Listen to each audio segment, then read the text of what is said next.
echoes of a heartbeat. Before dawn, an insistent pulse hammered within her, a frantic tattoo against her sternum, mirroring the tempest outside. It wasn't just her own blood surging, it was Liam's legacy. A year since the slick asphalt, the shriek of brakes, that impossible, selfless act. A year since she'd gasped awake, spared, but fundamentally fractured. Ilara touched her breastbone, registering the unwavering cadence beneath her palm, a resolute beat, so unlike the hesitant, fractured rhythm her own heart now possessed. Liam's heart, now her co-pilot, the ultimate act of love, the ultimate cross to bear. She levered herself upright, the frigid air prickling her skin. Rain hammered the windows of her cramped apartment, a space scarcely larger than a generous closet. Furnished with a bed, a minimal kitchen, and a lifetime of memories she was condemned to navigate solo, her gaze snagged on the bedside photograph. Liam, flashing a grin, sun-kissed laughter lines etched around his eyes, unruly brown hair ablaze with summer light. He seemed impossibly vibrant, brimming with a life he'd surrendered. Guilt, a chronic ailment, tightened its grip in her gut-an unshakable companion, a dark silhouette lengthening in the corners of her consciousness. Gratitude was expected, she felt it, a fragile bulwark against the mountainous weight of his absence. She swung her legs over the edge, bare feet meeting the icy floorboards. The apartment felt haunted, saturated with his lingering essence. He'd been instrumental in its selection, animatedly showcasing the exposed brick, the surprising influx of daylight. They envisioned painting murals, cultivating a jungle of houseplants, weaving a life within these modest walls. Now it was a sepulchre, a testament to a future irrevocably lost. In the kitchenette, she flicked on the kettle, the commonplace act a meager source of solace. She awaited the whistle. She fixed her gaze on the rain-streaked city lights. Each beacon represented a life unfolding, a narrative progressing. Heedless of the void gaping in her own, she prepared a cup of Earl Grey, his preferred brew. The aroma, a fleeting echo of affection, infused the air. She carried the steaming mug to the small table by the window, cradling the warmth. The insistent drumming within her chest escalated. Liam's heart, resonating within, yet separate. Could a heart retain echoes? Did it hold vestiges of his humor, his aspirations, his anxieties? A memory bloomed, unsolicited.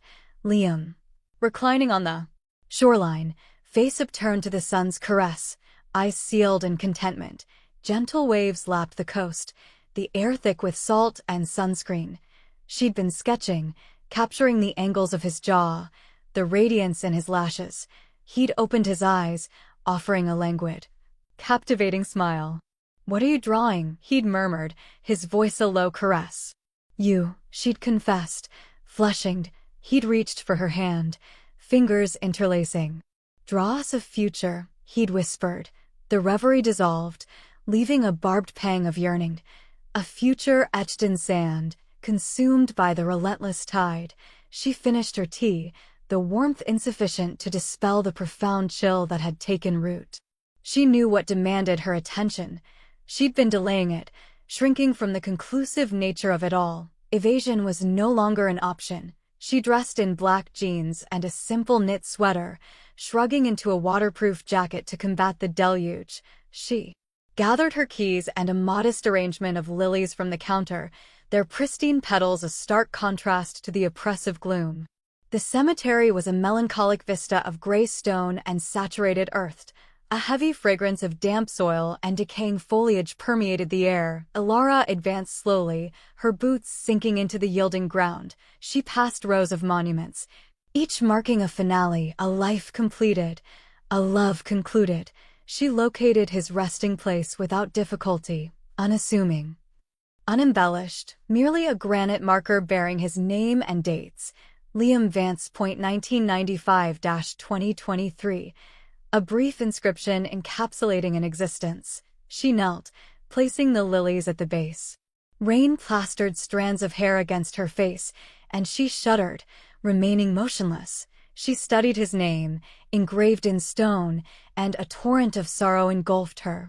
"Hey," she breathed, her voice choked. "It's me." She knew he couldn't perceive her, yet she needed the vocalization, the articulation of his name, a recognition of his presence, however spectral. "It's been a year," she managed, her voice wavering. "A year since everything irrevocably shifted." She hesitated, grappling for articulation. "I miss you," she finally whispered, the sentiment both insufficient and utterly truthful. "The ache is constant." She closed her eyes, summoning his laughter, his off-key humming while cooking, the delicate pressure of his hand against her spine. She recalled the intensity of his gaze, a love so profound and steadfast it had instilled a sense of invincibility, but the world had ultimately prevailed. "They tell me to move forward," she uttered, her voice nearly drowned by the downpour. "They say I should find solace in the gift you bestowed, and I endeavor to, Liam, I genuinely do, but it's a brutal endeavor." She opened her eyes, focusing on his name on the stone. "I'm lost without your guidance," she confessed. "I struggle to recognize myself in your absence." She extended a finger, tracing the carved letters. The stone was frigid and slick beneath her touch. "I'm striving," she declared. "I'm striving for resilience, to embody the potential you saw within me, but I feel incomplete, as if a vital component vanished with you." She paused, inhaling deeply. "And now I harbor your heart, and I grapple with its purpose. I yearn to honor its legacy, to validate the sacrifice you willingly made." A solitary tear escaped, carving a course down her cheek, merging with the rain. "I long for your presence," she whispered, her voice fracturing. "For your wisdom, your direction." She remained there for an eternity, kneeling beneath the relentless rain, conversing with a gravestone, unburdening her grief, her bewilderment, her enduring affection. The tempest mirrored the tempest raging within her. Finally, as twilight descended, she rose, limbs stiff and sore. She brushed away the clinging mud and cast a final look at his memorial. "I'll return," she vowed. "I promise. I'll safeguard your memory. I'll endeavor to make you proud." She turned and departed, leaving the lilies to unfurl in the deluge, a fragile testament to a love that had defied mortality, yet succumbed to grief. As she exited the cemetery, she felt Liam's heart beating within, a metronome marking the hollowness in her soul. The heart persisted, a perpetual reminder of her loss and the enduring price of her borrowed existence. The day the world changed. The tire's shriek still clawed at Alara's thoughts, a persistent echo refusing to be silenced. There were no slow-motion replays, no artful shots of splintered glass, only brutal, unfiltered pandemonium. One heartbeat held laughter shared with Liam over some silly radio banter, sunlight filtering through the highway's leafy embrace. The next delivered a chrome-bright assault, the bone-deep crunch of metal, and then oblivion. Memories flickered, fragmented as shattered glass, the sharp tang of scorched rubber mingled with the copper taste of blood, sirens a distant, rising chorus. Liam's hand, a reassuring anchor, squeezed hers briefly before the darkness consumed her. Later, she'd learn a texting driver had blundered across the dividing line. Liam, instinctively shielding her, absorbed the catastrophic force. Consciousness returned in a clinical white space, punctuated by the steady pulse of medical machinery. A nurse, her expression a careful mask of practiced empathy, informed Alara.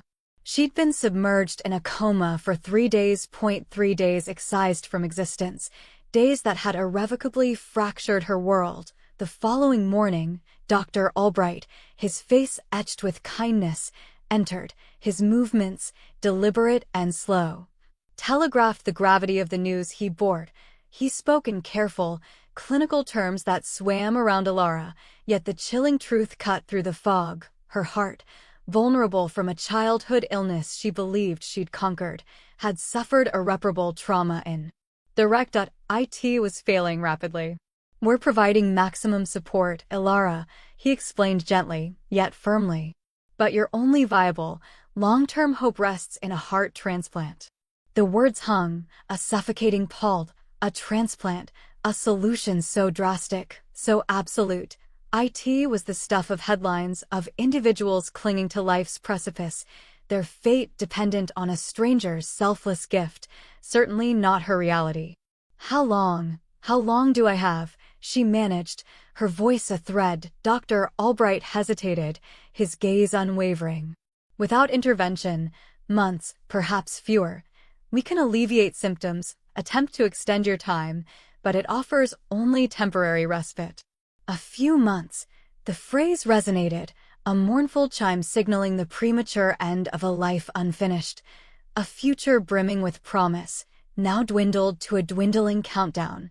Liam arrived later, his arm secured in a sling, bruises marring his face.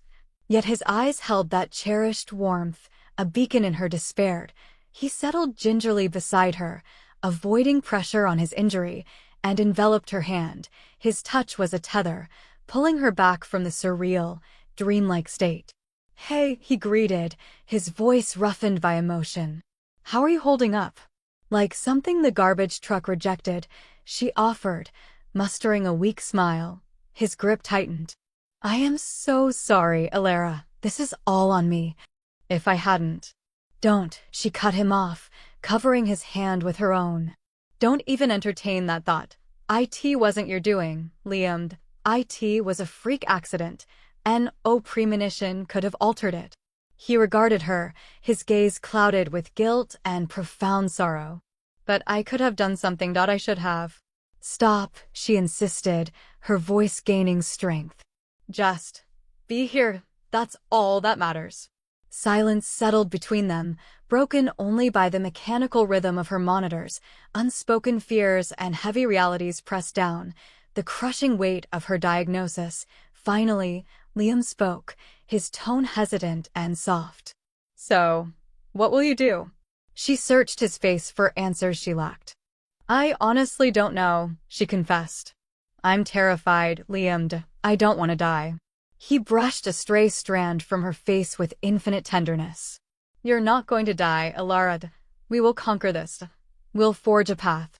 She yearned to believe him, to latch onto his optimism like a lifeline, but the physician's words lingered. "A handful of months, possibly less." "The doctor said my sole recourse is a transplant," she whispered, her voice unsteady. "But what if they can't locate a match? What if—" Liam drew a deep breath, meeting her gaze with resolute intensity. "Then we'll ensure they do. We will exhaust every avenue. We'll register on every list, contact every center, we'll—" He faltered, his voice catching. "We'll do everything humanly possible, Alara. I give you my word." Her heart swelled with mingled gratitude and hopelessness. She understood his sincerity, his willingness to move mountains, but even his unwavering faith couldn't dispel the starkness of her predicament. What if it still fails, Liam?" she breathed, barely audible. "What if I still don't make it?" He gathered her close, enveloping her in his embrace. "Don't talk like that," he murmured, his voice thick with emotion. "It will succeed. You're resilient, Alara. You are a survivor. You can overcome this." She burrowed into his chest, seeking refuge in his strength, his faith, his conviction. Yet, even in his arms, the sensation persisted, her life ebbing, her envisioned future dissolving into fragments. Later that night, after Liam departed, she lay awake, fixated on the ceiling, the monotonous beeping a constant testament to her vulnerable state. She reflected on her life, her accomplishments, her travels, her loved ones, and she realized it wasn't enough. There was so much more she craved. So much yet to experience. Her thoughts turned to Liam, his unwavering affection and support, the sacrifices he'd already made, and she knew she couldn't impose further demands. She couldn't bear him spending his remaining months, or however long she possessed. Witnessing her gradual decline, that night, she reached a decision, one that would irrevocably redirect her existence. She would engage the fight, she would muster every ounce of strength to survive, but she would also embrace whatever fate awaited her with grace and acceptance, and she would treasure each moment, each breath, each heartbeat, recognizing it as a gift, a precious and fleeting offering never to be taken lightly. She would discover a way to truly live, even in the face of imminent death, a gift of life. Then I'll do it. The silence that followed hung, a suffocating shroud denser than the twisted metal of the accident. Ilara's gaze locked on Liam, the stark white of the room dissolving into a blurry periphery. She blinked, struggling to grasp the enormity of his words. Liam, that's insane, she finally choked out, her voice a fragile thread. You can't just give away your heart. It's yours to keep. He leaned forward, his hand finding hers, a surprising strength in his clasp. The usual spark of mischief had vanished from his eyes, replaced by a profound earnestness that stole her breath. I mean it, Ilara, if it's the only way, if it's what it takes to keep you here. But you can't. You've got a lifetime stretching before you, ambitions, futures. Her voice faltered, the enormity of the situation pressing down. This felt obscene, fighting against her own survival, pleading for his existence when hers was crumbling. You're my dream, Ilara, he murmured. Sharing my life with you is the only plan I ever cared about. Without you, what future is there? Tears sprang to her eyes, blurring his features. Don't say that, don't even think it. He squeezed her hand. Think about it practically. We're a matched. It's kismet, perhaps, a cruel, twisted sort, but kismet nonetheless.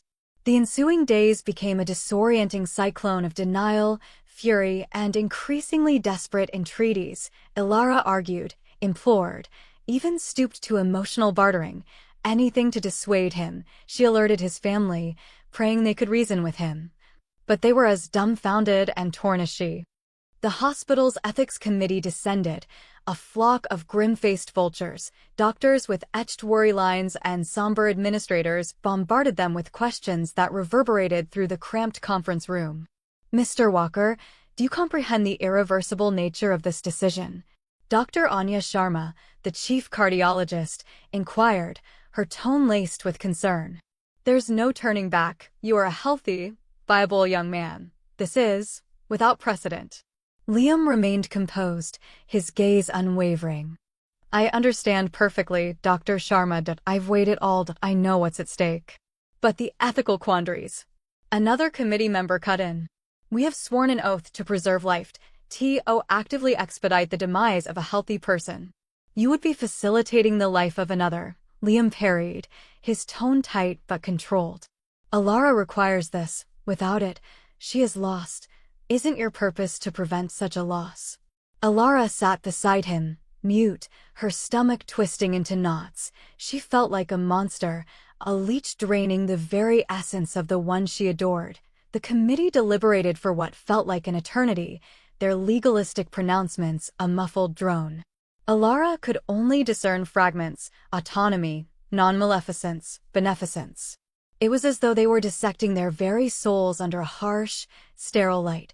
Later that night, after the committee had dismissed, leaving them in a stifling void, Ilara discovered Liam by the window, his gaze fixed on the distant city lights. She joined him.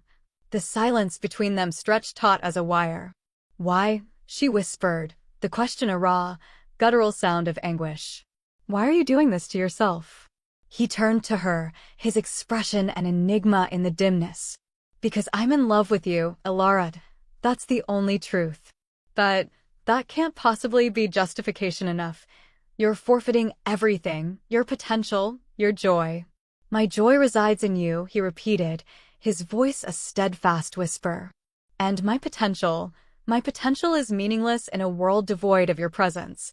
She reached out, cradling his face in her palms. Can't you understand, if you go through with this? I'll never know true happiness. I'll live every day knowing that my existence is purchased with your absence, that I'm sustained by your heart's last gift. A solitary tear escaped, carving a glistening track down his cheek. Then inhabit a life worthy of the sacrifice, Ilara. A life that validates it. Find happiness, achieve something extraordinary, make an impact. That's all I ask. She shook her head vehemently, tears streaming freely now. It's too much to bear. It's far too great a price. I simply can't. You can, he insisted, his voice ringing with conviction. You possess strength, Elara, more than anyone I've ever encountered. You'll navigate this, and a part of me will remain, always. Every heartbeat will echo our love. He pulled her close, enveloping her in a fierce embrace. Don't squander it, Elara. Don't squander the gift you've been given. Just live. She buried her face against his chest, racked by convulsive sobs. She rejected a gift purchased at such a devastating cost. She yearned for him, for the life they had envisioned, now shattered, but she understood, deep down, that his decision was immutable. And resisting would only deepen the agony. Days dissolved into a surreal fog of preoperative preparations, legal paperwork, and excruciating farewells. Elara felt disconnected, walking through a dream, watching Liam sign the consent forms, his hand unwavering, his face set with unyielding resolve.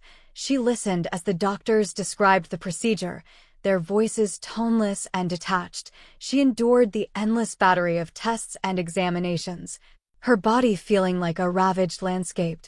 In stolen moments of peace, she clung to Liam, imprinting the feel of his skin, the cadence of his laughter, the essence of his scent.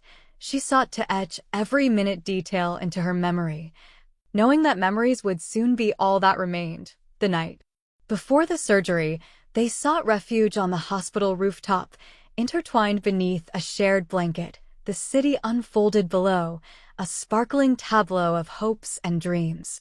Remember that disastrous camping trip where we got hopelessly lost? Liam reminisced, a ghost of a smile gracing his lips. Elara managed a watery chuckle. And we were forced to eat those vile berries. Yes, and you vowed eternal damnation on anyone who even mentioned the word camping again. My position hasn't changed. Silence descended, punctuated only by the distant hum of the city. Thank you, Elara whispered, her voice thick with unshed tears. For all of it. He turned toward her, his eyes gleaming in the moon's soft glow. Don't thank me. Just live, Elara. Live fully.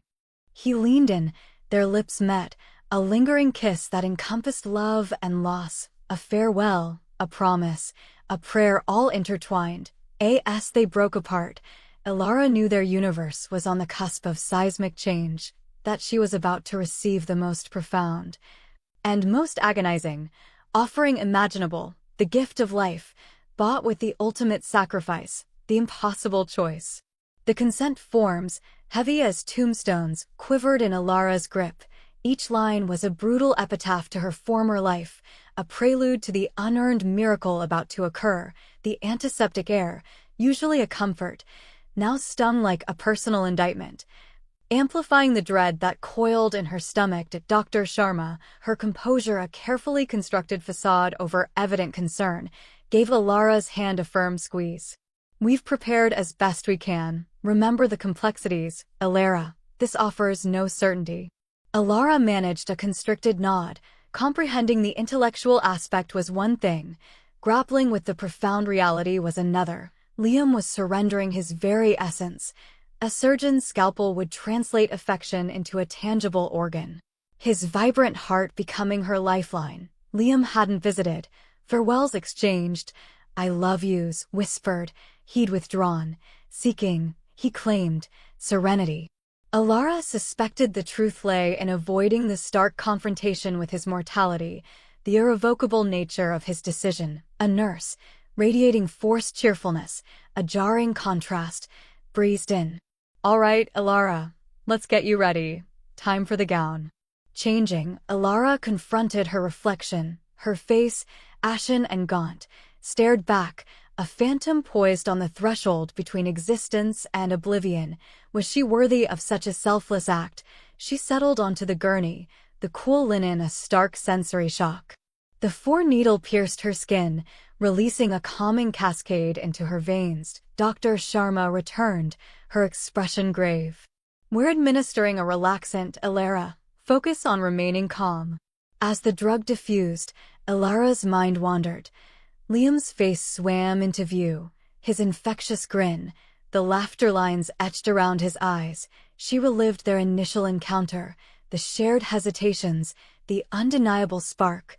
she grieved for their shattered future.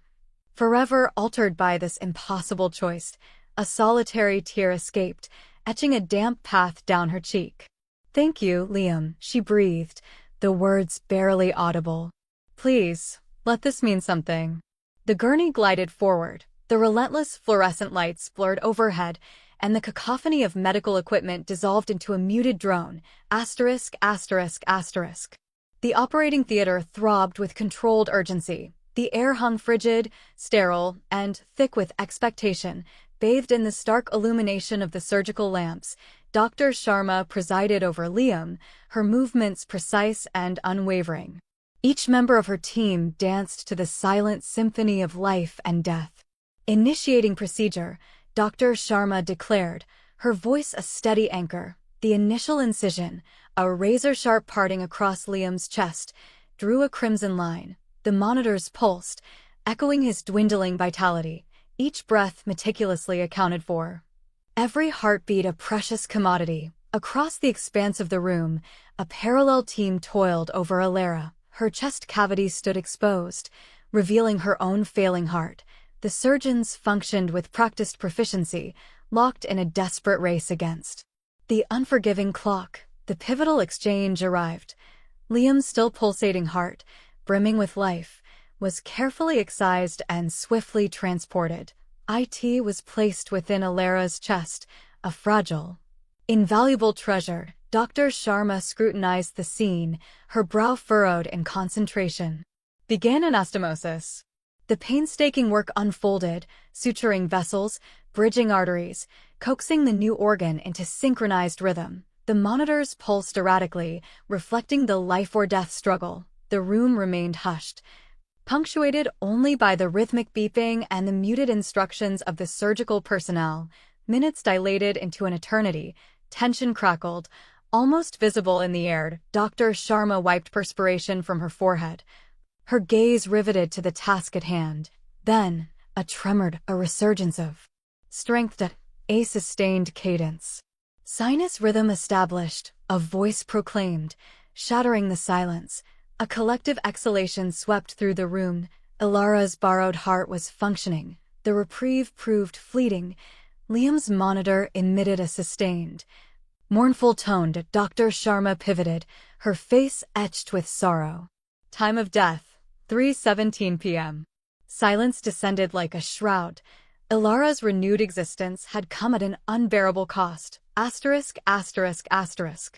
Alara surfaced into a realm of stark luminescence and incessant beeping.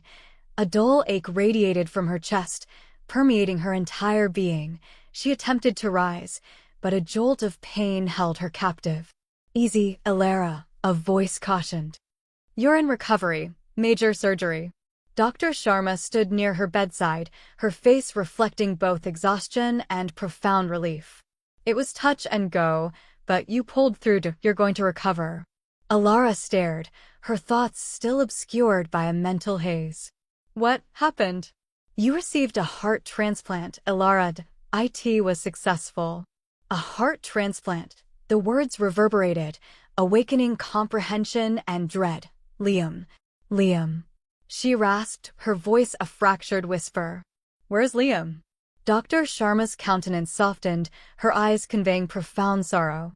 "Alara, I am so sorry. Liam didn't survive." The world lurched.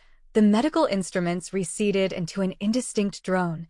Alara's breath hitched, a searing agony unrelated to physical trauma. "No," she breathed, shaking her head in denial. "That's impossible." "He bequeathed you his heart, Alara," Dr. Sharma reiterated gently. "He understood the risks. He wanted you to live." Tears streamed down Alara's face, scalding and silent. Liam was gone. The man who had loved her enough to sacrifice his life was gone, and she remained, animated by his beating heart. She reached out, her fingers tracing the rise and fall of her chest. Sensing the rhythmic pulse beneath her touched Liam's heart, his affection, his supreme sacrifice. The enormity was suffocating. Could she possibly carry this burden? Could she face a future knowing her existence had demanded such a terrible price? Dr. Sharma pressed her hand. The road to recovery will be arduous, Alara, both physically and emotionally, but you possess inner fortitude. You will endure. Alara closed her eyes, tears cascading unchecked. Strength eluded her. She felt fragmented, irrevocably damaged. Yet, even as she lay there, attuned to the steady rhythm of Liam's heart within her, a flicker of something began to ignite, a spark of resolve, a dedication to honor his gift. She was unsure how, but she knew she must discover a way to live a life worthy of Liam's sacrifice, a life infused with love, empathy, and purpose, a life that would render his ultimate act meaningful. It appeared an insurmountable task, but, in truth, she was alive because of an unconscionable choice, and somehow she would navigate the path forward, learning to live with the impossible survivor's guilt. The rhythm pulsed, an unyielding cadence against her breastbone. Boom boom de boom boom. No longer her own meek flutter. This was Liam's robust beat, compelling her existence, dictating each breath. A harrowing testament to his ultimate donation, her acceptance. Alara's palm pressed against her sternum, registering the frantic tempo. It resonated with a profound wrongness. This vigorous organ, brimming with vitality, had been violently extracted, silencing his voice, his laughter, the warmth of his touch, his very being. Now it fueled her every move. Slumber offered no respite. Each night, the same horrific replay unfolded. Liam, perched precariously on a ledge, wind-tossed dark hair framing his face. He never acknowledged her, just stared into the chasm, his eyes reflecting an emptiness that mirrored the hollow ache blossoming inside her. She'd shriek his name, arms outstretched, only to grasp at empty air. Then, the fall, the vision of his form hurtling into the abyss, a soundless, sickening plunge, always tore her from sleep. Each awakening brought ragged breaths, her own heart echoing Liam's frantic tattoo. Drenched in a cold sweat, she'd jolt awake, the room tilting, the immensity of his sacrifice weighing her down. The digital numbers on her nightstand shone with cold indifference, marking the cruel hours of the lonely night. 3:17 a.m. 4:52 a.m. Hours when the world lay still, and the guilt feasted upon her soul. Daylight hours passed in a haze. She moved like a specter haunting her own life. The apartment, once a haven of shared laughter and aspirations, now felt like a tomb. His books, silent sentinels on the shelves, his favorite mug, perched on the counter, the ghost of his cologne clinging to the air, remnants of a vanished life. She attempted to read, to work, to re-engage, but the insistent pounding within her chest was a blaring interruption. Boom boom, boom boom. Her attempts at normalcy were mocked, a constant refrain echoing within her mind. You are not meant to be here. He should be.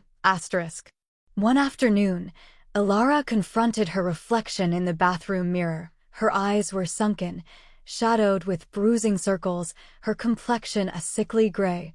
She was a mere husk, a vacant shell. "Is this what you desired, Liam?" she whispered, her voice gravelly and broken. "Is this the existence you envisioned for me?"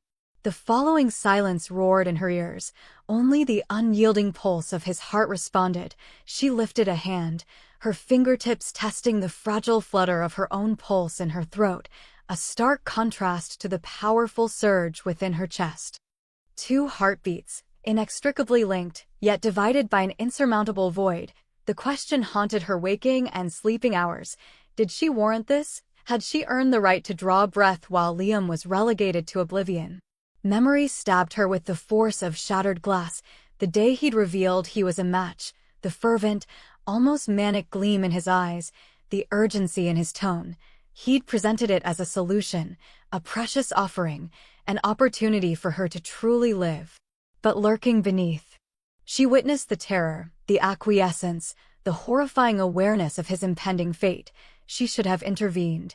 She should have refused, but she lacked the strength, paralyzed by the prospect of death, and now she was shackled to the consequences of her weakness. Alara recoiled from the mirror, her legs turning to jelly. She crumpled to the floor, burying her face in her hands. Grief was a palpable ache, a relentless pressure threatening to smother her. "I'm sorry," she choked, her voice muffled. "I'm so sorry, Liam. I'm lost." Guilt was a stalking beast, a tireless hunter shadowing her every step. It murmured in her ear, perpetually reminding her of the life she had appropriated, the future she had plundered. It conjured vivid images of Liam, his smile, his warmth, his vibrant spirit, all extinguished to pave the path for her survival. She recalled his aspirations, the novels he longed to pen, the adventures he yearned to undertake, all lost, all sacrificed. To what end? So she could wander through life. A sentient memorial to his sacrifice, exist with the ceaseless reminder that his heart sustained her, a gruesome memento of his love. It was unbearable. The enormity of it threatened to shatter her point one evening. An inexplicable urge drew her to the hospital. She simply had to be there, to retrace the steps of that calamitous day. She lingered in the waiting room, the sterile tang of antiseptic assaulting her senses, the same chairs, the same dog-eared magazines, the same droning television screen. Everything was frozen in. Timed, a wave of nausea surged through her, forcing her to stumble towards the nearest restroom. She splashed icy water on her face, struggling to regain composure amidst the turmoil. Looking up, she met the gaze of a young woman, a stranger, yes. But for one fleeting, hallucinatory moment, she saw Liam, the same shadowed eyes, the same delicate curve to the lips. Elara gasped, her heart leaping erratically. She blinked, and the illusion vanished. The woman was simply a stranger, rinsing her hands at the sink. Yet the moment lingered, a ghostly echo of the bond that still tethered her to Liam. Even beyond the veil, he was reaching out, attempting to connect. Elara closed her eyes, inhaling deeply. She realized she couldn't persist in this manner. Consumed by remorse and sorrow, she had to discover a way to honor Liam's sacrifice, to imbue his death with meaning. But how? How could she ever live a life worthy of such an extraordinary gift? The answer, she knew, would not be easily found. It would necessitate a protracted and arduous journey, a voyage of self-discovery, healing, and ultimately acceptance. But for the first time since the transplant, a tentative spark of hope flickered within her. Perhaps, just perhaps, she could unearth a way to live not merely with Liam's heart, but for it, the weight of grief. The doorbell offered a timid chime, a sound barely strong enough to puncture the thick bubble of Elara's apprehension. She patted the plain black dress, its somber simplicity now feeling less respectful, more funereal. With a fortifying breath, she swung the door open. Evelyn and Arthur Sterling stood silhouetted against the waning light. Lines of profound exhaustion webbed Evelyn's face, her eyes raw and brimming. Arthur remained ramrod straight, jaw tight, his gaze locked on some distant point. The very air hummed with unspoken sorrow, a palpable weight. "Elara," Evelyn rasped, her voice thin as paper. "Please, come in," Elara offered. Stepping back, she ushered them into the living room. The familiar setting now feeling offensively cheerful against the backdrop of their devastation. She indicated the sofa. "Would you like anything? Some tea? Water?" Evelyn shook her head, collapsing onto the cushions with a defeated sigh. Arthur remained standing, sculpted from granite and grief. Elara settled gingerly on the edge of an armchair, hands knotted in her lap. The oppressive silence stretched, broken only by the measured tick-tock of the grandfather clock in the hall, a sudden, deafening metronome. Finally, Evelyn broke the quiet, her voice trembling like a leaf. We just needed to see you." Elara nodded, at a loss. Every condolence felt trite, every expression of sympathy, a hollow echo. Liam's in my thoughts, every day. I'm so grateful for everything." A flash of something akin to anger ignited in Evelyn's eyes. "Grateful? Is that your word? Grateful my son is gone?" The accusation landed like a blow, stealing the air from Elara's lungs. "No, never. I wish it could have been anyone else. But it wasn't, was it?" Arthur finally rumbled, his voice like stones grinding together. "It was Liam. Always Liam. playing the savior. He turned, his eyes a landscape of pain. He gave up everything for you. Tears sprang to Alara's eyes, blurring her vision. I know, and I'll never forget. I promise you, I'll live a life worthy of him. Evelyn choked back a sob, a harsh, ragged sound. Worthy? How? By drawing breath he no longer can? By treading the earth he's been denied? She dabbed at her eyes with a crumpled tissue. Don't you see? Every time I look at you, I see him. I see what's been stolen. Alara's heart echoed their torment. I can't begin to imagine what you're enduring, she whispered. I wish there were some balm I could offer. There isn't, Arthur stated, his voice devoid of inflection. Only bringing Liam back would offer solace. The silence descended once more, a suffocating blanket. Alara felt crushed beneath the weight of their anguish, their bitterness, the immensity of Liam's sacrifice. She was a walking, breathing monument to their loss, a constant source of torment. Abruptly, Arthur turned to Evelyn, his voice gaining volume. We shouldn't be here. This isn't helping anything. But I need to understand, Evelyn pleaded, her voice splintering. I need to understand why. Why he did it, why he chose her. He loved her, Evelyn, isn't that enough? Arthur snapped, his face contorted with raw emotion. Love?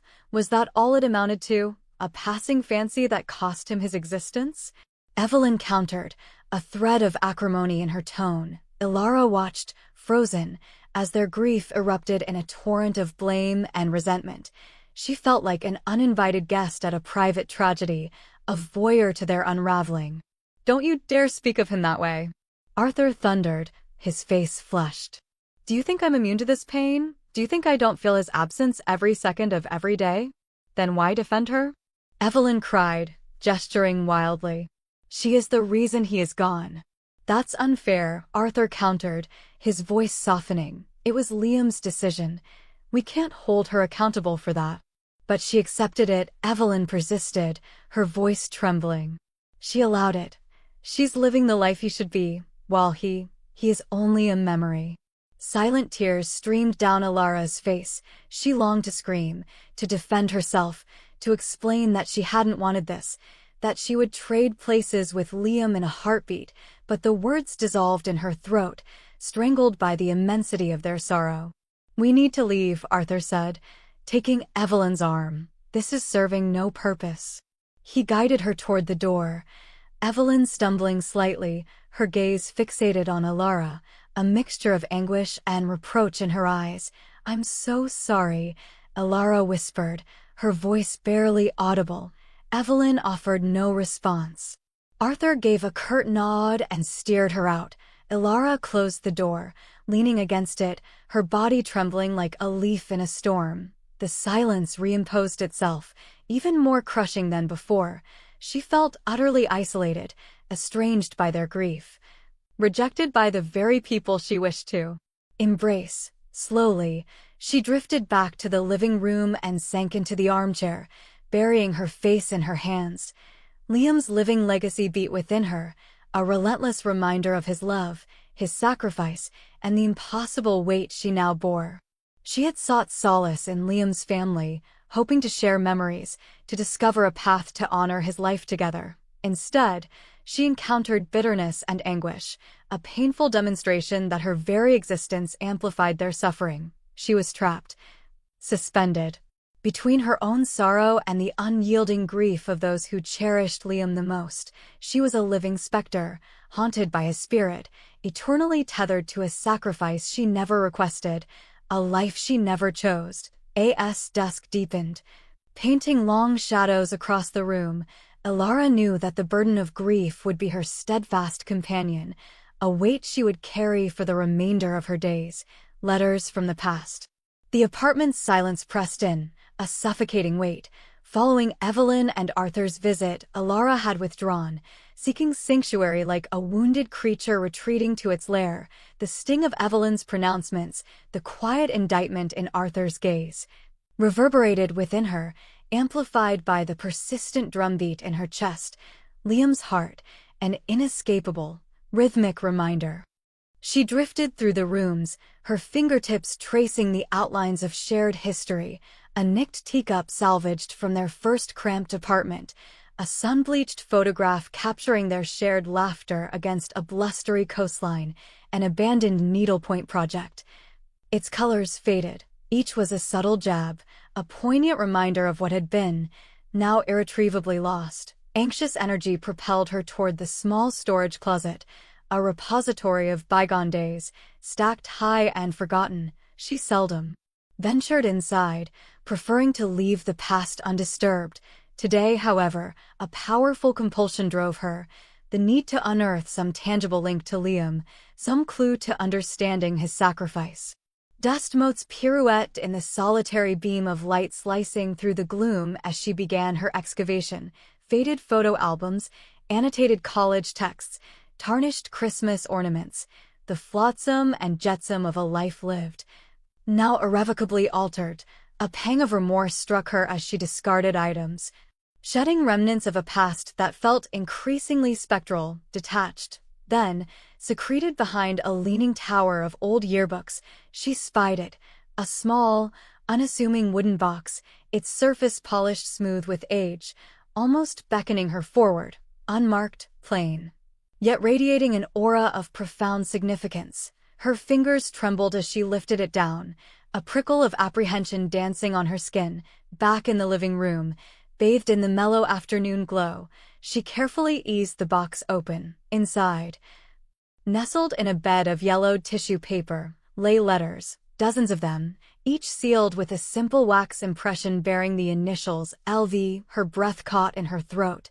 Liam. She selected one at random. The envelope felt surprisingly substantial, the paper luxurious and thick. In Liam's familiar script, leaning slightly to the right, it proclaimed, "To Alara, on our first wedding anniversary."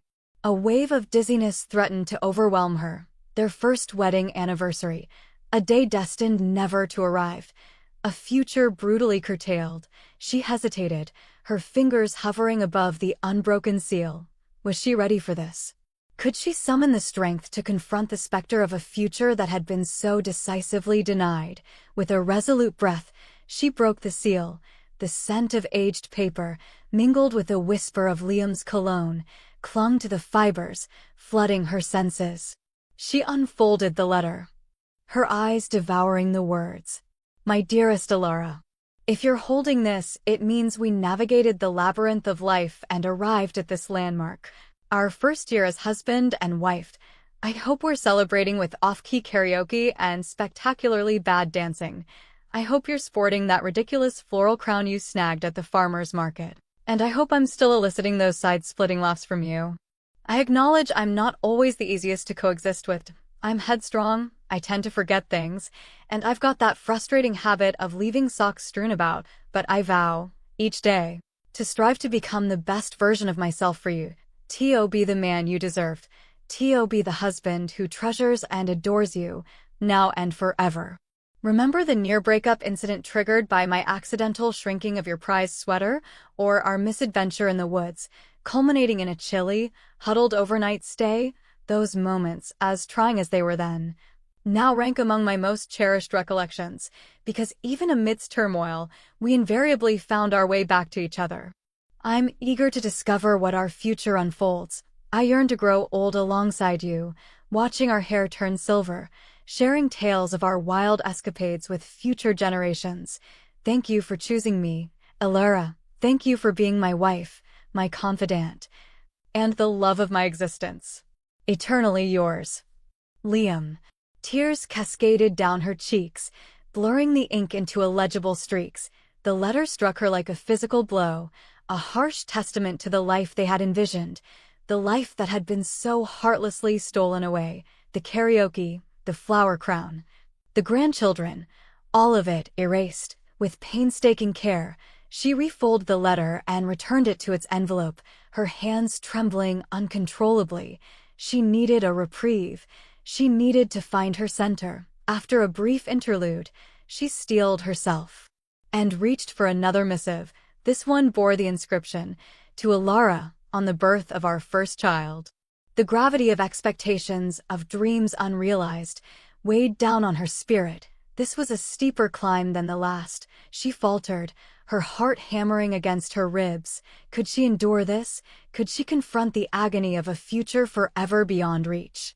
Taking another steadying breath, she slit open the envelope. Asterisk, my dearest Alara. Asterisk. Asterisk, if you're perusing this, it signifies we've ushered a new life into existence, our child. I can only imagine the mingled exhaustion and elation you must be experiencing right now. I wish I could be there, clasping your hand, assuring you of how incredibly resilient and remarkable you are. Asterisk. I'm undoubtedly a bundle of nerves, pacing incessantly, gnawing my nails down to the quick. I'm likely also making a spectacle of myself attempting to master the art of diaper changing, but I pledge. I'll learn. I'll strive to be the finest dad I can be. I'll instruct our child in the art of cycling, of erecting sandcastles, of always championing what is just. Challenges are inevitable. Parenthood is never a smooth path, but I have faith that we'll confront them as a unified team. We'll share laughter, we'll shed tears, we'll stumble, but we'll perpetually support each other. I hope our child inherits your inherent goodness, your keen intellect, and your unyielding resolve, and I hope they inherit my sense of humor, even if it leans towards the absurd at times. Thank you for bestowing upon me the most exquisite gift imaginable, the gift of parenthood. I love you both beyond the reach of words. With unending affection. Liam.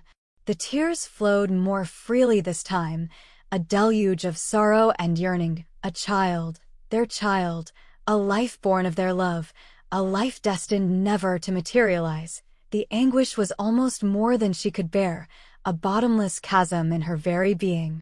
She clutched the letter tightly, sobbing uncontrollably. Liam's sentiments, so brimming with hope and tenderness, were a brutal reminder of all that she had forfeited, all that they had forfeited together. Now she understood. Liam hadn't simply entrusted her with his heart. He had entrusted her with his future, and now the choice was hers, how to construct a life worthy of his sacrifice, a life that celebrated his memory, a life that resonated with the echoes of his love, even in his absence. The weight of that commission settled heavily on her shoulders.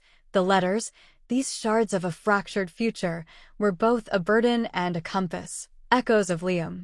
The camera strap, stiff and unfamiliar, chafed against Alara's neck, a frigid contrast to the phantom warmth of Liam's touch. She stood at the overlook's edge, the very vista Liam had immortalized in countless sunset shots. A tapestry of hills ablaze with vermilion and amethyst, his digital archives overflowed with these captured moments, testaments to his keen observation, his talent for unearthing beauty in the everyday. Alara attempted to mirror his artistry, adjusting settings, manipulating the lens, but the resulting image felt lifeless, utterly lacking the vibrant spirit that animated Liam's work. IT transcended technical expertise. It demanded seeing with his soul, a feat Alara now recognized as impossible. Dismay simmered within her. She yearned to grasp him, to commune with the man whose vital organ now sustained her, yet she felt like a charlatan, feebly mimicking a virtuoso. Each mechanical click served as a stark reminder of his absence, a keen jab of anguish resonating in the stark quiet. Relinquishing the camera, she found its weight suddenly oppressive. The wind, scented with resin and moist earth, buffeted her. Liam had adored this sanctuary. He had often described the sun's descent through the boughs, the shadow play on the verdant floor. Driven by a primal urge to connect, Alara embarked on his favorite trail, the well-trodden path wound through the forest, a collage of shed leaves and gnarled roots. With each footfall, she conjured Liam beside her, indicating delicate fiddleheads unfurling along the stream, the intricate mosaics of lichen gracing the stones. She pictured him pausing to seize a fleeting sunbeam, his face illuminated with pure joy.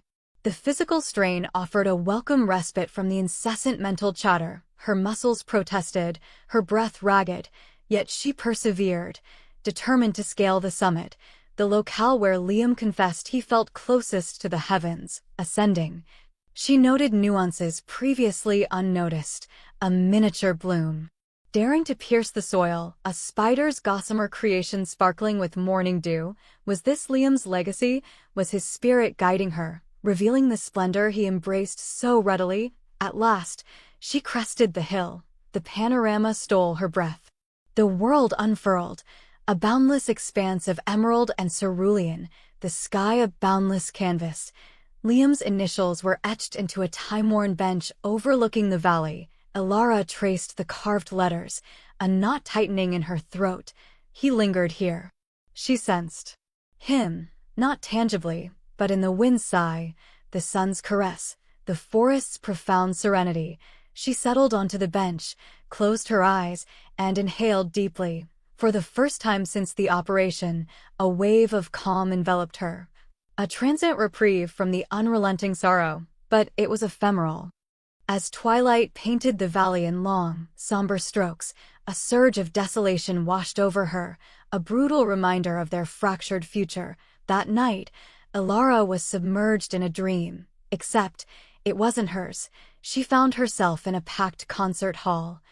The air thick with perspiration and brewing hops, the music pummeled, a riot of electric guitars and drums that reverberated through her very core. A hand, warm and recognized, slipped into her own. She glanced up, met his gaze, Liam's gaze, his eyes crinkling at the corners in a smile. He leaned close, his voice straining against the sonic onslaught. "This is our song," he yelled, drawing her near. The melody was unfamiliar, the band unknown, yet she felt a surge of glee, a sense of pure, unadulterated bliss. She was absorbed into the crowd's frenetic energy, lost in the present, completely at ease. The dream fractured. She stood in a cramped, book-lined apartment, the shelves straining beneath their literary burden. Liam paced, his brow knotted in deep thought, a photograph clutched in his hand, scrutinizing it with intensity. "What do you think?" he inquired, turning toward her. The image was of a bird, a common, unassuming creature perched delicately on a branch. Ornithology was beyond her ken, yet she perceived the fervent passion in his expression, the genuine thrill he derived from his art. "It's magnificent," she affirmed, and he lit up, his face radiating with pride. The scene sped by, disjointed and fractured, like damaged film.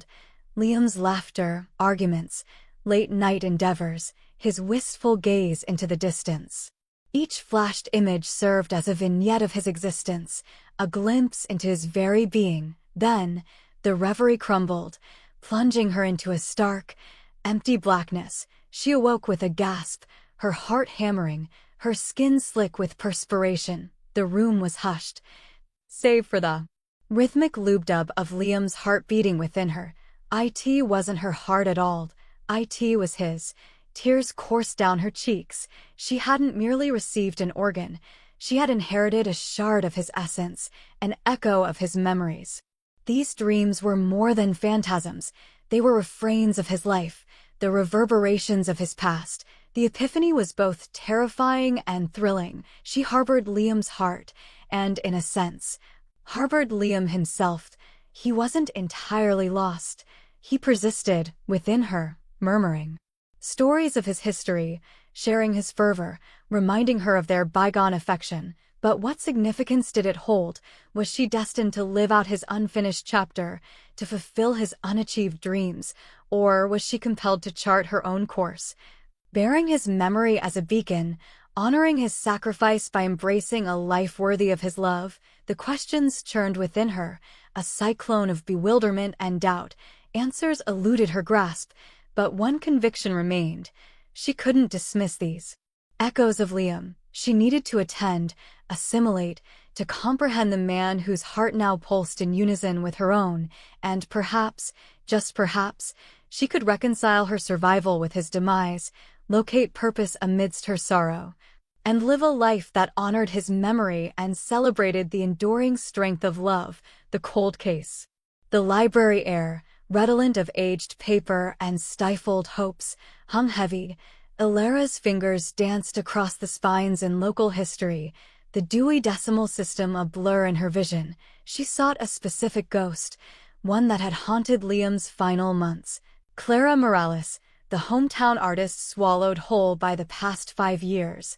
Liam, she recalled with a pang, had deemed it more than a simple disappearance.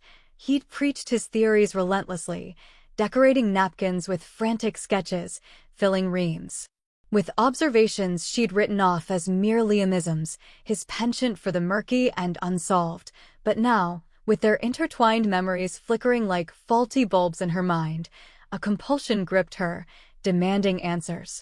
She needed to decipher the riddle that had consumed him, a riddle now echoing within her own thoughts. In the archives, she requested the Morales case clippings. The librarian, a woman whose gray hair was a testament to order and whose glasses suggested astute observation, offered a pained look. A tragedy, she sighed, pushing forth the weighty file, such potential extinguished. Alara burrowed into the newsprint for hours. Clara Morales, barely pushing 30, a local art scene supernova, celebrated for her vibrant canvases depicting the region. Last seen departing her studio after nightfall, no witnesses surfaced. No signs of a struggle materialized. No remains were ever located. Leads dissolved like smoke. Suspects faded into obscurity, and the case was filed away, unresolved. Liam, however, had railed against the inconsistencies, the blind spots in the investigation. She pictured him, a restless spirit in their cramped apartment, his face a mask of frustration. They're missing something, Alara. It doesn't add up. Now, confronting the cold, impersonal reports, she gleaned his meaning. The initial inquiry felt perfunctory, the testimonies fraught with contradictions. One article referenced Julian Vance, thankfully unrelated, a gallery owner with a rumored romantic involvement with Clara. He had been questioned and subsequently released due to lack of corroborating evidence. The picture accompanying the article, Vance sporting a calculatedly charming grin, sent a shiver of revulsion down Alara's spine. A jolt coursed through her, a faint echo of Liam's indignation. Vance, he had always been Liam's prime suspect. Emerging from the library, Alara found the late afternoon sun painting long shadows across the town square. She drove to the address where Clara Morales was last sighted, a decaying warehouse district on the town's fringes, slated for demolition and renewal. A wasteland now, the air thick with the bitter tang of dust and ruined. Clara's studio, within one of those warehouses, was now a tomb sealed with plywood and graffitied. A sun-bleached, "For sale" sign hung askew on the fence. Alara parked, the crunch of gravel under her shoes the only sound. She circled the building's perimeter, attempting to conjure the atmosphere of 5 years prior. Liam's fragmented memories danced within her, ephemeral as dreams.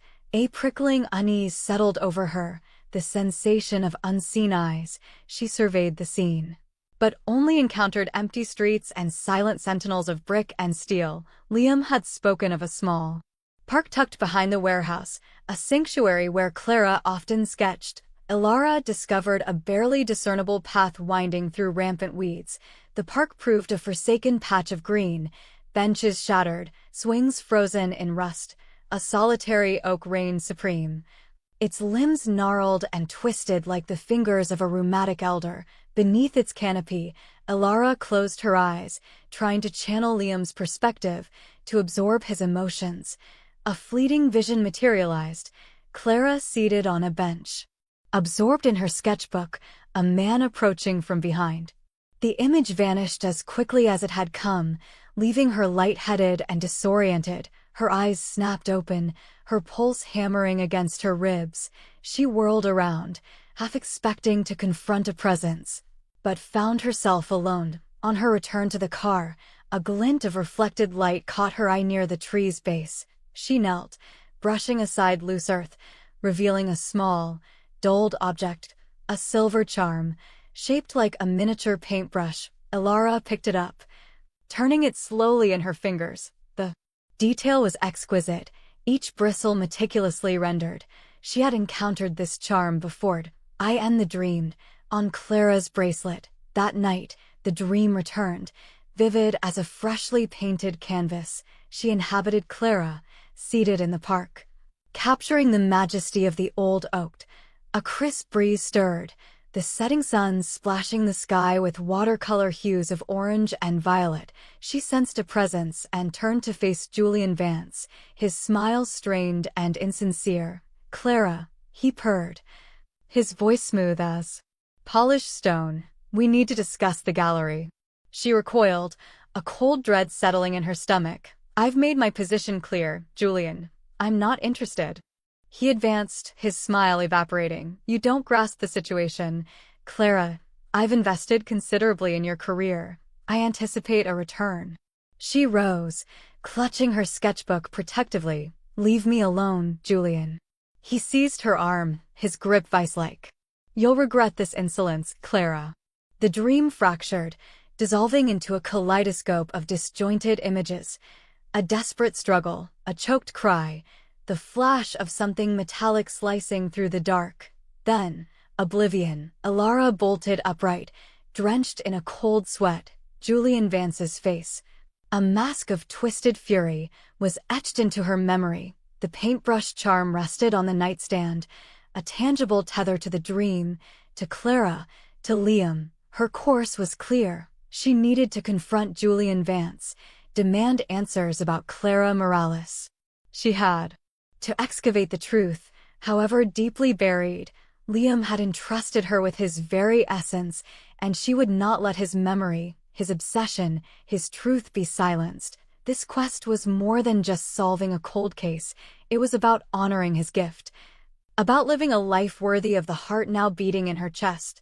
It was about delivering justice to Clara and, finally, perhaps, securing her own solace. Detective Harding.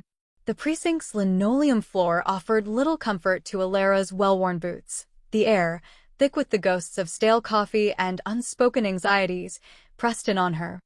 She gripped the Clara Morales file, its time-worn edges softened through years of disuse, and waited, a knot of trepidation twisting in her stomach. Detective Harding emerged from an office choked with paperwork, his tie askew, collar unbuttoned.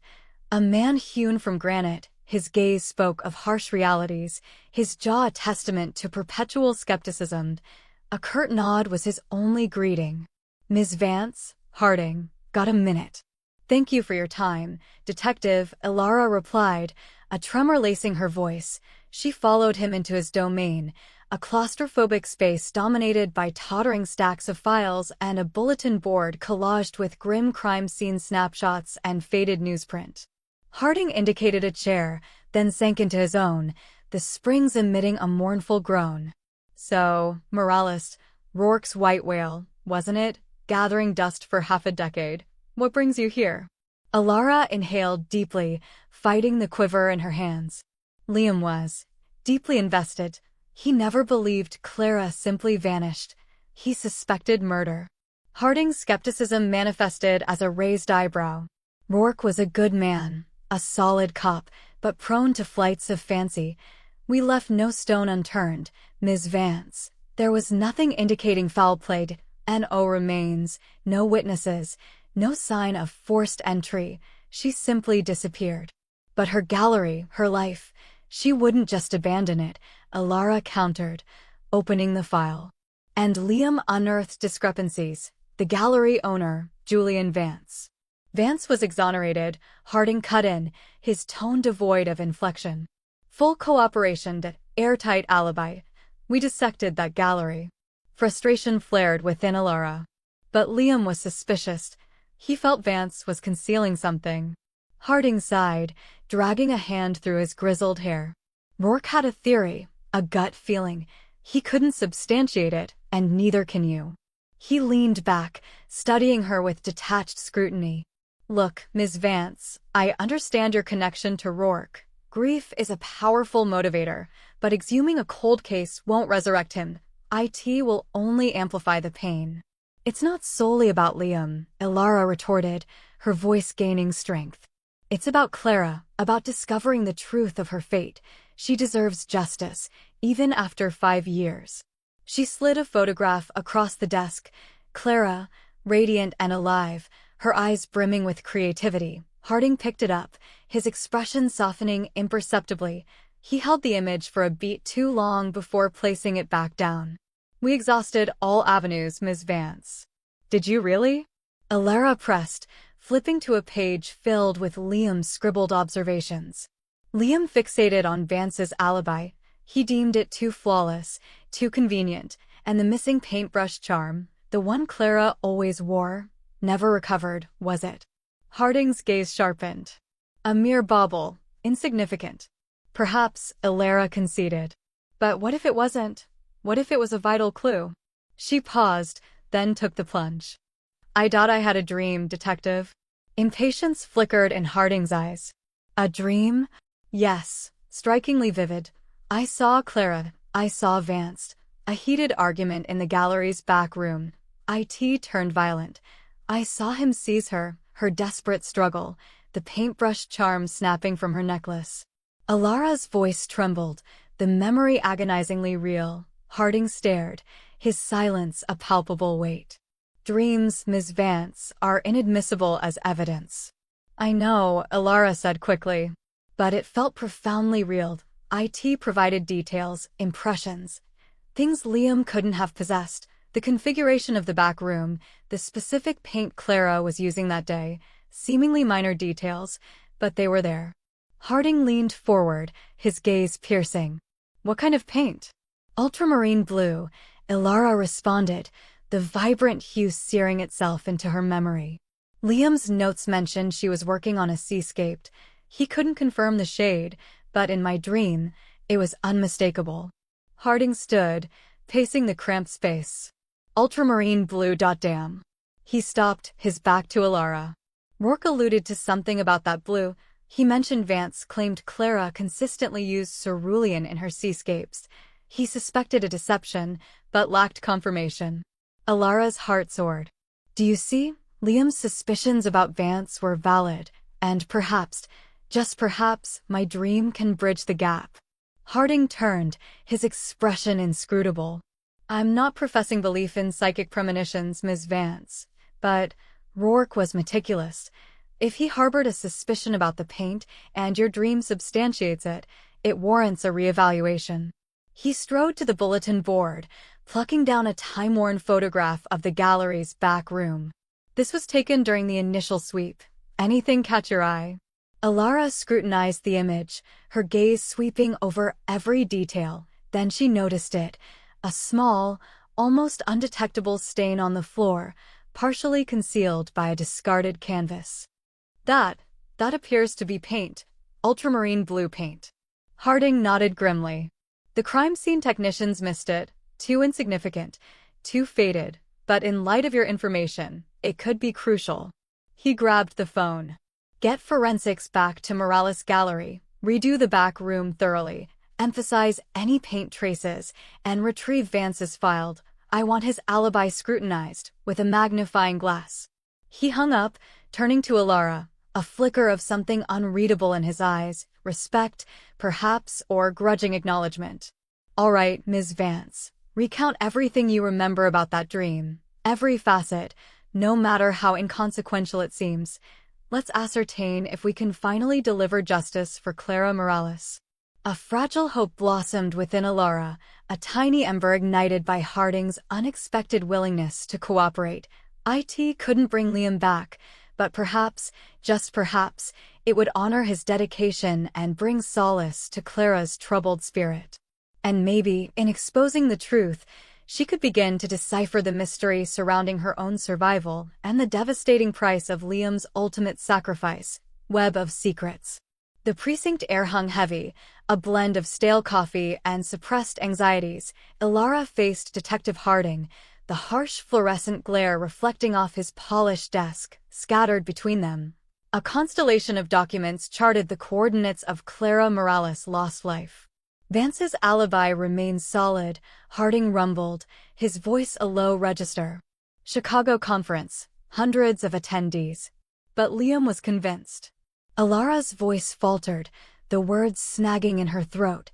Now, she shared that conviction, a deep-seated certainty nourished by the transplanted organ resonating within her.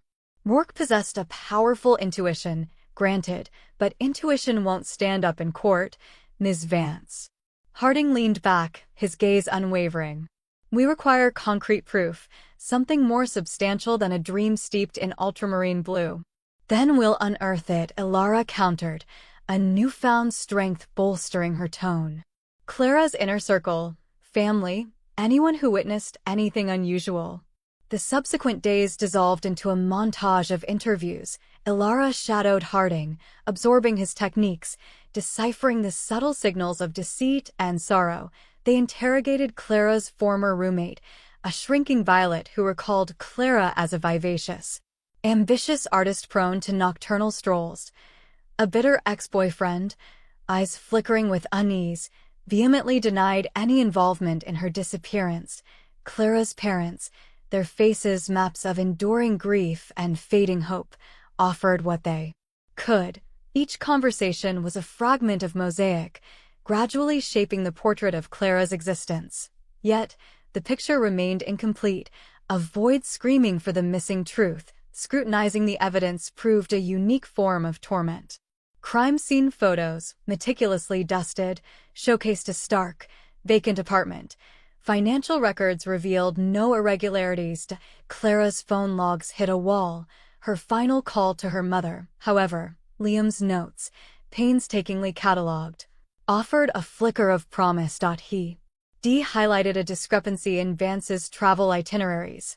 Though Vance claimed full attendance at the Chicago conference, attendance confirmations displayed omissions, minor gaps, easily dismissed, yet still present.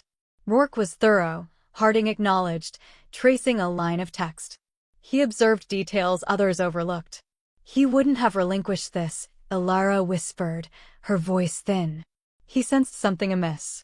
They honed in on Vance's actions during those crucial hours. He asserted an afternoon spent sketching in a park near the conference venue. No1 could verify his claim. He mentioned dinner with colleagues, but no one distinctly remembered him. Then, Elara spotted it. A minute, almost invisible detail within Vance's expense reports. A fuel receipt, not from Chicago, but a remote town hours away, near a heavily forested area. What is it? Harding inquired. Noticing her focused intensity, Elara indicated the receipt. This station, it's near Blackwood Forest.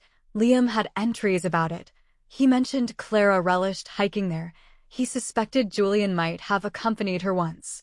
Harding examined the slip, his expression inscrutable. Blackwood Forest, cabins, that landscape, secluded, isolated. He paused, deliberating.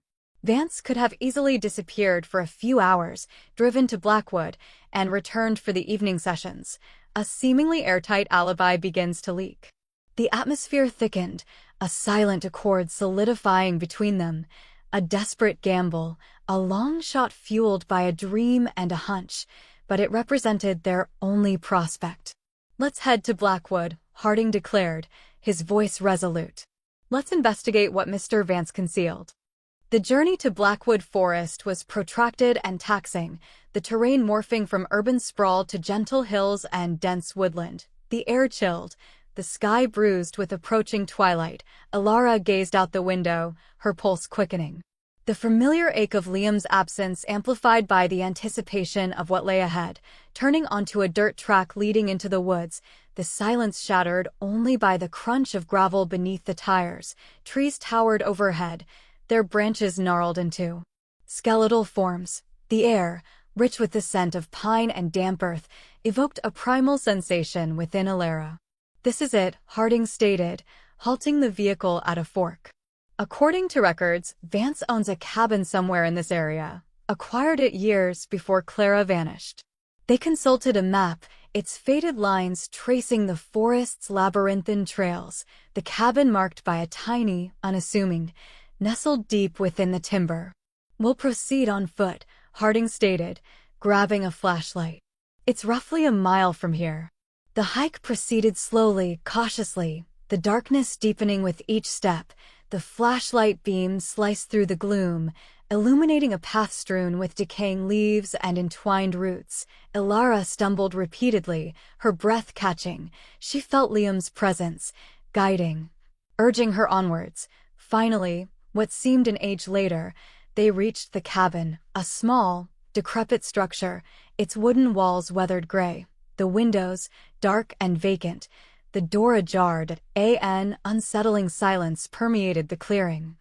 Broken only by the rustling leaves, Harding approached with caution, hand near his weapon, gesturing Alara to remain backed. He pushed the door further, revealing a dark, musty interior. The flashlight's beam danced across the walls. The cabin appeared empty. At first glance, a layer of dust coated everything, undisturbed for years. Sparse, worn furniture, a rickety table, a couple of chairs, a rusty bed frame. Then Harding's light landed on it, a small splash of ultramarine blue paint on the floor near the bed. Alara gasped, hand flying to her mouth, the color from her dream, vibrant, unmistakable. It was real. Harding knelt, examining the paint. Someone tried to erase it, he said, his voice grim. But they missed a spot. He stood, eyes scanning the room. Let's search, he said. Carefully. As they explored the cabin, dread washed over Alara. Secrets saturated the air, lies woven into a tragedy left hidden too long. Liam's anger, frustration, his determination to expose the truth, resonated. She knew they were on the cusp of something significant that would bring justice to Clara and closure to Liam's spirit, but she also knew they were moving into darkness that could consume them both. Confrontation. The air inside the cabin was thick with the scent of mildew and turpentine, a ghostly echo of Clara's artistic endeavors. Harding methodically began photographing the room, his movements deliberate and quiet. Alara, however, felt drawn to the unfinished canvas propped against the far wall. It was a chaotic swirl of colors, mostly blues and greens, dominated by a dark, almost violent streak of ultramarine. That's it, she breathed, pointing. That's the blue from my dream. The one I saw splashed. There. She gestured towards a dark stain near the bottom of the canvas. Harding approached, his brow furrowed. Looks like paint. Alara could be nothing more than a clumsy artist. But what if it's blood mixed with paint? Alara insisted, her voice trembling slightly. She ran her fingers carefully along the edge of the canvas, feeling for any inconsistencies. Liam wouldn't let it go. He knew something was wrong here. Harding, taking her seriously, knelt down and examined the stain more closely. He pulled out a small kit from his bag and swabbed the area. We'll get this tested. Forensics can tell us if it's blood and possibly even whose. While Harding worked, Alara continued to explore the cabin. She ran her hand along a dusty bookshelf, her fingers brushing against a small, leather-bound sketchbook tucked away in the corner. She pulled it out and carefully opened it. The pages were filled with sketches of Blackwood Forest, detailed studies of flora and fauna, and portraits of Clara herself, but towards the back, the drawings became more frantic, more disturbed. Jagged lines formed distorted figures, and dark, heavy shading obscured faces. One particular drawing caught her eye. It was a sketch of a man, his face hidden in shadow, standing over a prone figure lying on the forest floor. A single word was scrawled beneath the drawing: liar. Alara gasped, her heart pounding in her chest. She showed the sketch to Harding, who took it with a grim expression. This changes things, he muttered. He moved towards a small worktable cluttered with brushes, paints, and jars. As he cleared the table, he noticed a loose floorboard. He pried it open with his knife, revealing a small, hidden compartment. Inside, nestled in a faded velvet pouch, was a silver locket. Harding opened the locket. Inside were two tiny portraits. One of Clara, smiling radiantly, and another of a man Alara recognized instantly from photographs Liam had kept in his desk. Julian Vance. Damn, Harding swore softly. He was lying. He knew her. Suddenly, the cabin door swung open, and a figure stepped inside. It was Vance, but he was no longer the charming, grieving fiancé they had interviewed. His eyes were cold and hard, his face contorted with a mixture of anger and fear. "What are you doing here?" he demanded, his voice tight with suppressed rage. Harding stood up, his hand instinctively moving towards his weapon. "We're investigating the disappearance of Clara Morales, Mr. Vance, and it seems we've found some inconsistencies in your story." Vance's gaze flickered between Harding and Alara, landing on the locket in Harding's hand. A muscle twitched in his jaw. "You have no right to be here. This is private property." "Clara Morales disappeared from this property," Alara stated, her voice surprisingly steady, "and I think you know exactly what happened to her." Vance chuckled, a dry, humorless sound. "You think you know? You're just a grieving widow, clinging to fantasies. You have no idea what really happened." "I know you lied about knowing Clara," Alara pressed on, fueled by a surge of adrenaline. "I know you were here, in this cabin. I know you hurt her." Vance's eyes narrowed. "She was complicated. She threatened to expose me. She was going to ruin everything." "Expose you?" Harding asked, stepping closer. "Expose you for what, Mr. Vance?" Vance hesitated, then spat out, My position in the community. My family. She knew things about me that I couldn't let get out." "So you killed her?" Alara whispered, the weight of Liam's suspicions, her own dreams, crashing down on her.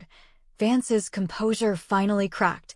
"It wasn't supposed to happen like that. We argued. She threatened me. I just wanted her to be quiet." He lunged forward, grabbing a heavy wrench from the work table. Harding reacted instantly, drawing his gun. "Police, drop the weapon." Vance ignored him, his eyes fixed on Alara. "This is all your fault," he snarled. "If it wasn't for your prying, your dreams, none of this would be happening." He swung the wrench at Alara, who ducked just in time. The wrench crashed into the wall behind her, sending splinters flying. Harding fired a warning shot into the ceiling. The sound echoed through the small cabin, momentarily stunning Vance. Alara seized the opportunity, kicking out at his legs. He stumbled, losing his grip on the wrench. It clattered to the floor. Harding moved in, tackling Vance to the ground. A fierce struggle ensued, the small cabin filling with the sounds of grunts and labored breathing. Alara, her heart pounding in her chest, scrambled back, trying to stay out of the way. Vance was surprisingly strong. Fueled by desperation and fear, he managed to break free from Harding's grasp and scrambled to his feet. He grabbed a hunting knife from the work table and turned towards Alara, his eyes filled with murderous intent. "I should have silenced you both a long time ago," he hissed. Before he could reach her, Harding lunged again, tackling Vance around the waist. They crashed to the floor once more, the knife flying from Vance's hand. It skittered across the wooden floorboards, landing dangerously close to Alara. She reached for it, her fingers closing around the handle. She hesitated for a moment, her mind reeling. Then, propelled by a surge of adrenaline and the memory of Liam's sacrifice, she lunged forward, plunging the knife into Vance's shoulder.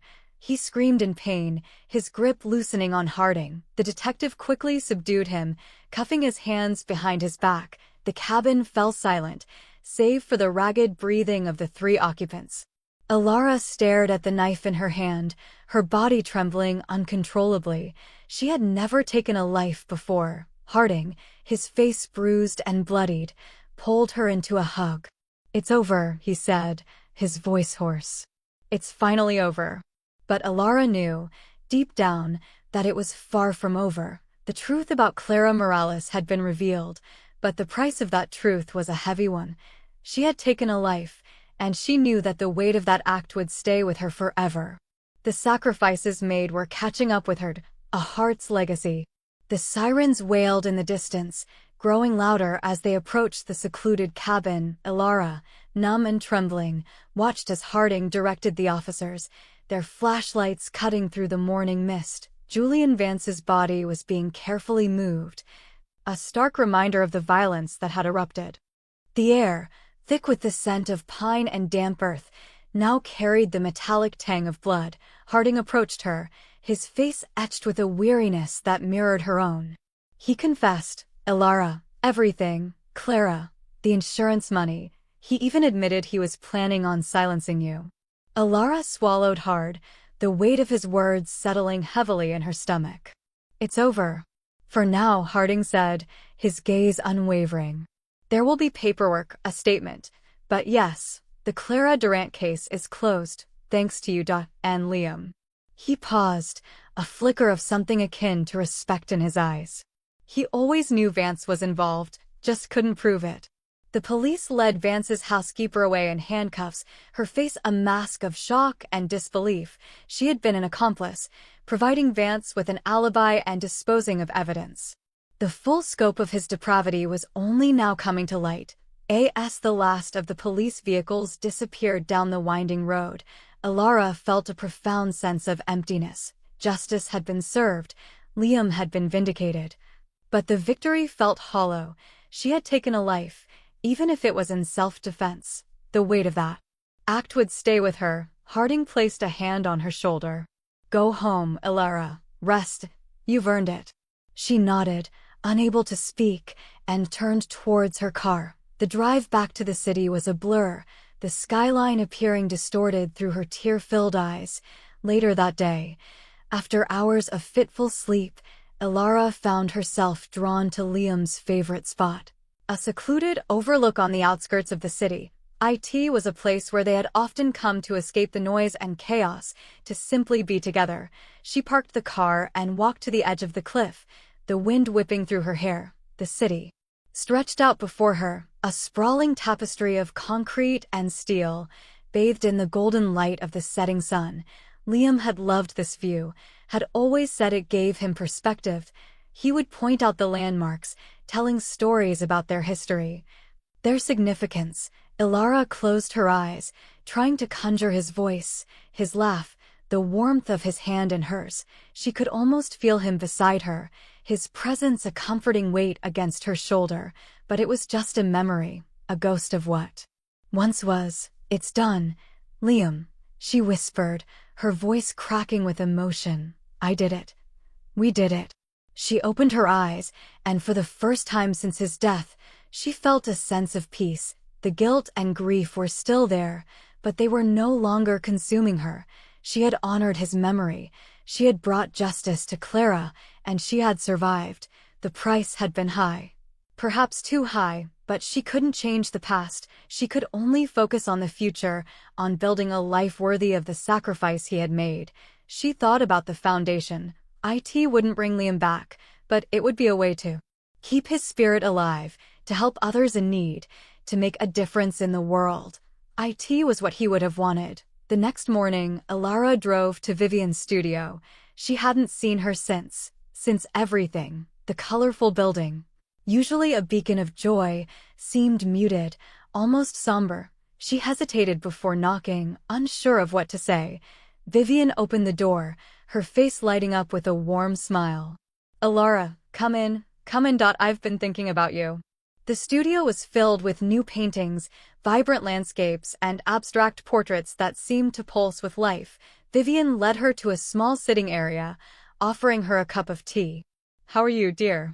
Vivian asked, her eyes filled with concern. Alara took a deep breath. "It's been a lot, but it's over now. They caught the killer." Vivian nodded, her expression grave. "I know," Harding called. "He said you were very brave." "I don't feel brave," Alara said, her voice barely a whisper. "I feel broken." Vivian reached out and took her hand, her touch surprisingly strong. "You're not broken, Alara. You're just bent, like a sapling in a storm. You've been through hell, but you're still standing, and you'll grow stronger because of it." They sat in silence for a moment, the only sound the gentle hum of the city outside. "I've been thinking about what you said," Alara said finally. "About finding a purpose, about honoring Liam's memory." "And?" Vivian prompted gently. "I want to start a foundation," Alara said, her voice gaining strength. "In Liam's name, to help people, to give back." Vivian's eyes sparkled with excitement. "That's wonderful, Alara. It's exactly what he would have wanted." "I don't know where to start," Alara admitted, feeling overwhelmed. "I can help," Vivian said, squeezing her hand. "I have connections, I know people. We can do this together."